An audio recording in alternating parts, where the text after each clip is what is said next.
સમાચારમાં હવે વાત કરીએ જૂનાગઢની, જ્યાં સરકારી સસ્તા અનાજને સગેવગે કરવાના ખેલનો પર્દાફાશ થયો છે। જૂનાગઢના કેશોદ તાલુકાના અગતરાય ગામમાં જે છે ત્યાંની સીમ પાસે રેન્જ પોલીસે બાતમીના આધારે દરોડા પાડ્યા અને ત્યારબાદ સરકારી સસ્તા અનાજનો ગેરકાયદેસર જથ્થો ઝડપી પાડ્યો છે।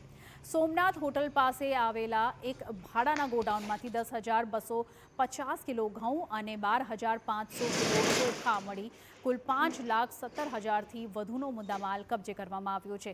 પોલીસના જણાવ્યા મુજબ આરોપી સમીર ઉર્ફે સલીમ અગવાન અને આ સાથે જ અનાજનો ગેરકાયદેસર સંગ્રહ કરી હેરાફેરી કરતો હતો। ત્યારે હાલ પોલીસે આરોપીની ધરપકડ કરીને મુદ્દામાલ કબજે કર્યો છે અને આગળની કાર્યવાહી હાથ ધરી છે।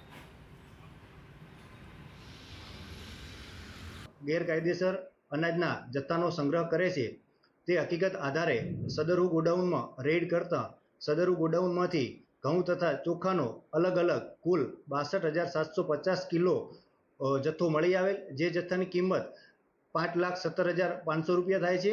જે જથ્થો જે તે સ્થિતિમાં સીઝ કરવામાં આવેલ છે, તેમજ સમીરની અટકાયત કરી આગળની તપાસ કેશોદ પોલીસ સ્ટેશન દ્વારા ચાલુ છે।